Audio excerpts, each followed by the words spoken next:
Randy, over here. First of all, congratulations on the victory. What are your initial thoughts after a performance like that? Thank you. I thought it was cool. I thought, I went out there, had fun. I showed my diversity. I showed that perseverance. I'm tired of showing perseverance. but it was fun, man. It was fun. I went in there, did my thing.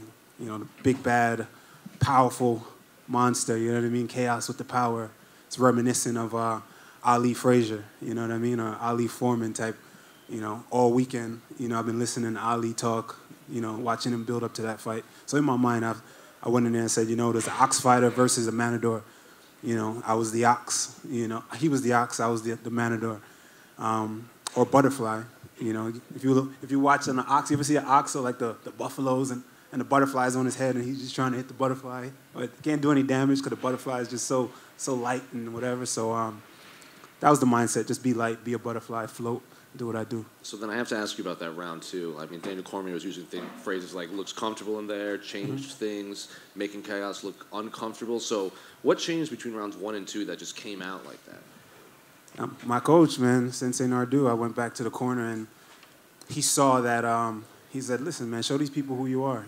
Show what you do in the gym. Show you're giving them too much credit, And me going in there, I did give him a little too much credit, I felt he was super dangerous, So I was a little rigid and apprehensive at first. But then my coach calmed me down and said, listen, you see what he has, man. Be you. Don't worry about what he's going to do. He has to worry about you. Go out there and show who you are, and that's what I did.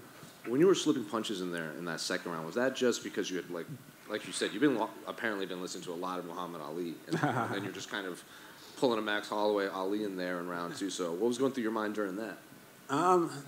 If you watch me train, man, that's what I do. That's what I do. At that point, my mind is just empty and I'm just flowing. I'm just doing what I do, having fun.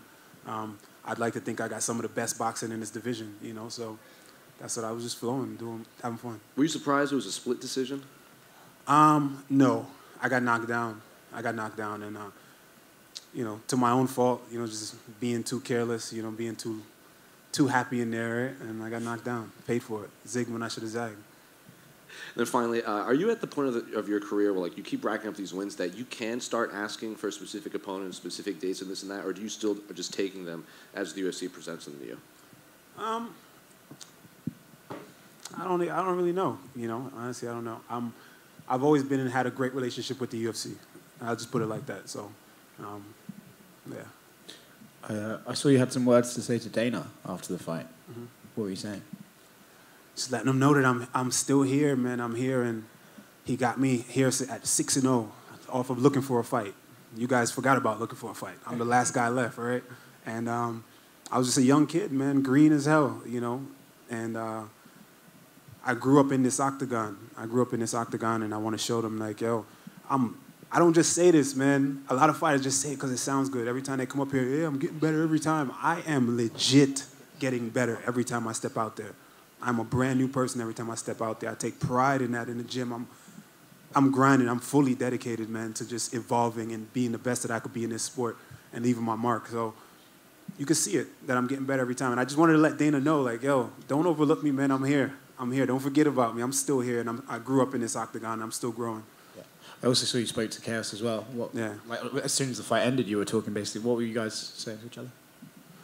That's mostly for us. But, something along the lines of just let them know, I see it, and I know what it is. We come from similar places, and just stay grinding. Favorite Muhammad Ali quote? Float like a butterfly, sting like a bee. Rumble, young man, rumble. What was the initial response when you were talking to Dana? Did he give me any sort of feedback after you kind of said that stuff? I mean, what is he saying when you're saying this stuff to him? He smiled. He said I looked great. He said my movement was phenomenal, and I looked great. He loved it. When you look at the shows like the Contenders and stuff like that, I mean, like you said, you went through looking for a fight. It had its own hubbub when that show came out. If things were different and say you didn't make on that show, would you have rather been in the same sort of format where it was like in the Contenders? You think the Contenders guys are maybe getting a little bit more hype from the get-go? Yo, they blew by me, man. They blew by me. They kind of smoked looking for a fight. But listen, man, I'm the one looking for a fight alum that's still here, and we holding it down, man. So all those Contender Series guys, come get some. Like you said, you persevered out there again. You maybe want to get more of those quick finishes that you've had in the past. When you go out there and the final scores are read and you get your arm raised, the crowd kind of was voicing their displeasure as well. Does that stuff ever get to you, knowing what you had to get through that fight? Does that sort of annoy you that they maybe feel that way, or is that you just saying, they maybe just were rooting for the other guy? Exactly. You said it. It doesn't bother me. I think that they're rooting for the guy. Khaos is a popular dude. He bursted on the scene. He made a lot of noise, and I stole some of that thunder. That's their guy. A lot of times when you got your guy and you're with your guy, you're with them through thick and thin. A lot of fans are with their guy, and it was a close fight. You know how it is in MMA, so it doesn't really bother me. I know what's up. I know what it was in there. When you go back and watch and count them strikes, you see me smacking them up.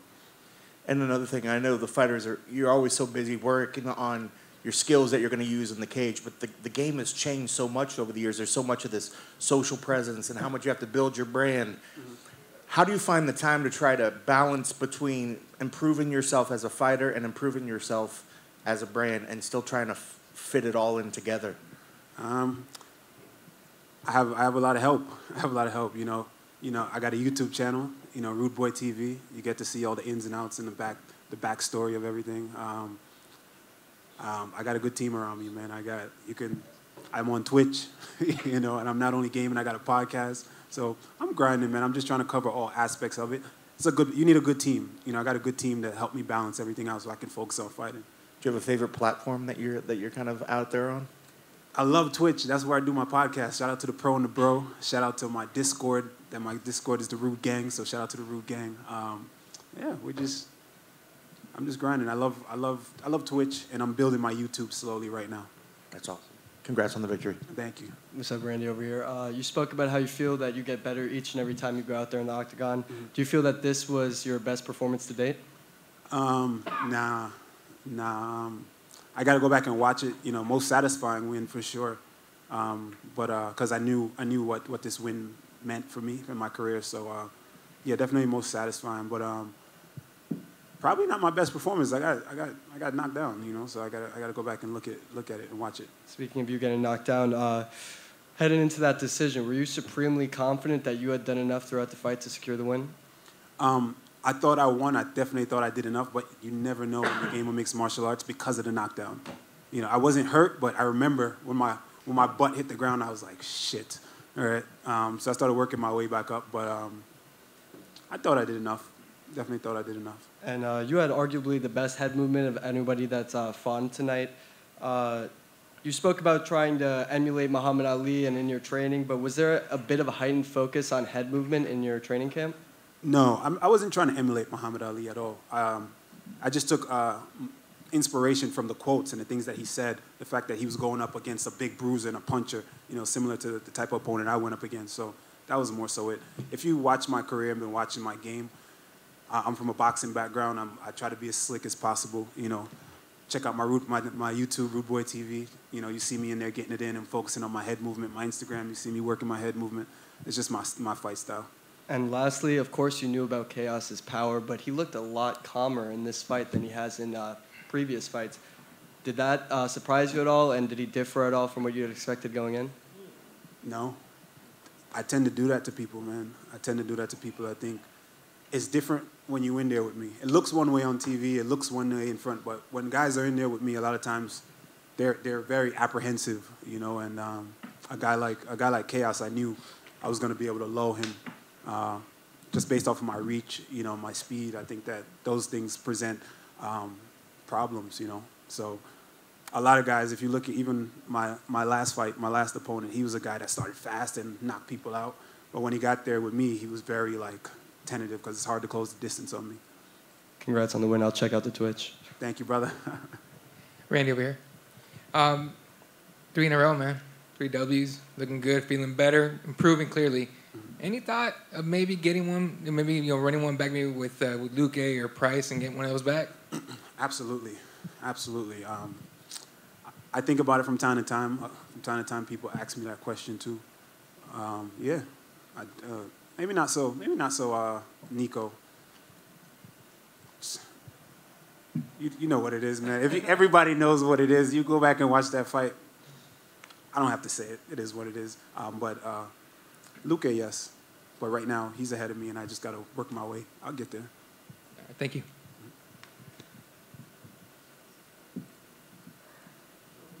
That's it. All right. Thank you, guys.